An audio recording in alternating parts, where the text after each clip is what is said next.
오늘 말씀은 갈라디아서 3장 15절부터 29절, 제목은 오직 한 사람 그리스도입니다. 약속은 중요합니다. 약속은 생명체 중에서 사람들만 할 수 있는 영역입니다. 아무리 반려견이 좋다고 하더라도 서로 약속을 할 순 없습니다.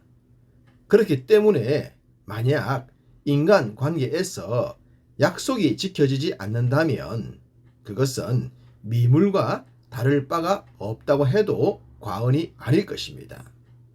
이렇게 중요한 약속에 대한 말씀이 성경에서도 아주 중요한 위치를 차지하고 있습니다.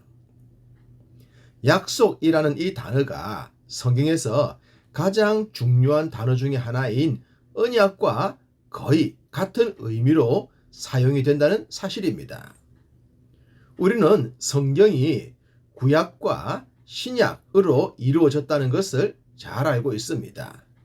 여기서 구약이란 옛 언약을 의미하며 신약이란 새 언약을 의미하죠. 구약과 신약에서 공통된 약이라는 것은 언약을 의미하고 약속을 의미하기도 합니다. 대속의 죽음이라는 의미에서는 언약이 강하게 부각되고 대속의 주가 오실 것이라는 의미에서는 약속의 의미가 강합니다. 그러하기에 언약과 약속은 같은 의미로 사용되기도 한다는 것입니다. 오늘 본문도 그러한 내용을 담고 있죠. 15절에 사람의 언약이라도 라고 했는데 16절은 이 약속들은 이라고 했기 때문입니다. 두 문장이 이어지고 있는데 언약과 약속이 함께 등장했죠. 그렇다면 이 두 단어가 동일한 의미로 사용이 되고 있다는 것입니다. 언약, 약속의 공통점은 지켜져야 한다는 것입니다. 서두에 드린 말씀처럼 지켜지지 않는다면 미물에 불과하다고 했습니다.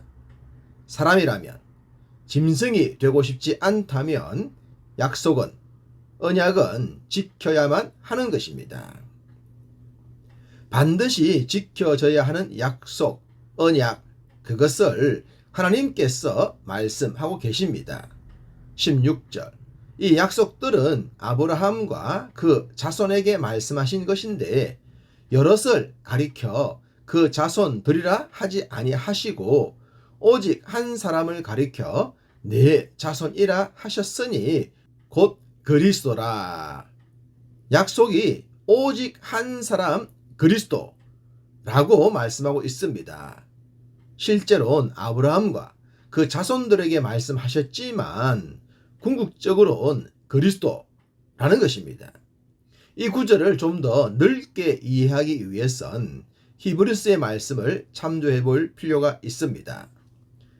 히브리서 11장을 믿음의 장이라고 합니다. 많은 믿음의 선배들을 기록하고 있는데요. 13절, 이 사람들은 다 믿음을 따라 죽었으며 약속을 받지 못하였으되 라고 했습니다. 믿음으로 살았지만 약속을 받지 못했다고 합니다. 이 말씀이 무엇을 의미할까요? 히브리서 11장 27절, 아브라함은 시험을 받을 때에 믿음으로 이삭을 드렸으니 그는 약속들을 받은 자로되 그 외아들을 드렸느니라. 아브라함은 믿음과 약속을 다 붙들고 있었다고 합니다. 그러면서 그 약속은 자신의 외아들, 즉 이삭과 관련이 있다고 하십니다. 하나님께서 믿음의 조상인 아브라함에게 자녀를 약속하셨고 그 약속의 성취로 이삭이 태어났죠. 그랬던 이삭을 번제로 바치라고 하셨는데 바로 그 이삭을 번제로 드리려고 했던 것이 독생자 그리스도의 대속을 상징하고 있다는 겁니다. 즉 아들을 주겠다는 약속이 이삭을 통해 성취되었고 그 하나뿐인 아들을 번제로 바치라고 하신 말씀을 믿음으로 순종했던 아브라함의 행위가 오실 그리스도에 대한 예표로 말씀하고 있습니다. 그래서 다시 본문 16절로 돌아오시면 아브라함과 그 자손 여럿에게 하신 말씀이 아니라 오직 한 사람 그리스도라고 하신 말씀이 바로 이것입니다. 오직 한 사람 그리스도가 대속의 주로 오실 것이라는 말씀입니다. 세상엔 믿음의 선배들도 많고 성인들도 많지만 인간의 죄를 대속하기 위한 대속의 주로 오신 분은 그리스도 한 분뿐이라는 겁니다. 또한 오실 것이다, 대속을 완성하실 것이라는 하나님의 약속은, 언약은 반드시 지켜진다는 사실입니다. 사람이라도 약속을 지키지 않으면 동물과 같은데 사람을 창조하신 하나님께서 어떻게 약속을 지키시지 않을 수가 있겠습니까? 인류의 대속과 영생을 위해 오신 그리스도, 그분에 대한 약속과 언약은 신실하다고 합니다.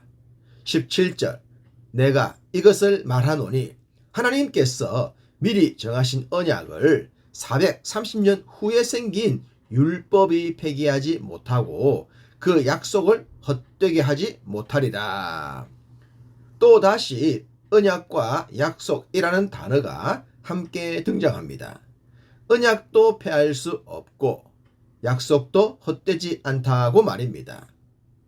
유대인들의 뼛속까지 심겨진 율법이라는 것은 복음으로 가는 길을 인도하는 초등학생 선생과 같습니다. 가장 기본적인 것을 가르치는 초등학교 선생 말입니다. 율법이라는 것도 선하기에 그 율법이 요구하는 내용을 다 지킬 수 있으면 좋겠지만 육체를 가진 인생은 불가능하다고 했습니다. 그렇기 때문에 완벽한 행위가 아닌 대속의 사역을 완성하신 그리스도를 믿는 믿음이 필요한 것이죠. 신앙생활을 하다 보면 율법과 복음을 혼동하는 경우가 많습니다. 물론 유대인들과 같은 사고는 아니겠지만 말입니다. 21절에 그러면 율법이 하나님의 약속들과 반대되는 것이냐? 결코 그럴 수 없느니라 라고 했습니다. 율법은 약속과 절대로 배치될 수가 없습니다. 율법도 선하고 그 지향점이 예수 그리스도를 향하고 있기 때문입니다. 다만 율법의 행위에 집중하느냐, 복음의 은혜에 집중하느냐, 그것이 관건인 것입니다. 유대인들이나 지금도 율법적 행위로 믿음 생활 하시려는 분들은 공히 불행할 수밖에 없습니다. 23절, 믿음이 오기 전에 우리는 율법 아래에 매인 바 되고 계시될 믿음의 때까지 갇혔느니라. 언약은 점진적으로 완성이 되었습니다. 아브라함에게 믿음을 선물하시면서 약속을 주셨죠. 그리스도가 오실 것이라고 말입니다.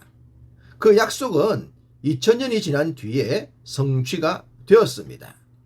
이 2000년 동안 점진적으로 완성되었다 하겠습니다. 그런데 이 2000년을 오해했던 유대인들은 복음이 오기 전에 율법을 독차지하려 했고 자신들도 행할 수 없는 그 율법으로 사람들을 책망했던 것입니다. 그것을 주님이 꾸짖으셨죠. 율법의 역할을 착각했기 때문입니다. 그래서 앞선 말씀에서 매였고 갇혔다는 말씀을 하신 것입니다. 율법이나 복음은 매이게 하는 것이나 갇히게 하는 것이 아니라 자유를 주는 것입니다. 죄로부터 말입니다. 그 길은 유일합니다. 오직 한 사람 그리스도입니다. 그분을 믿을 때에 하나님의 자녀가 되고 죄 용서함을 받게 되고 영생의 복을 받게 됩니다.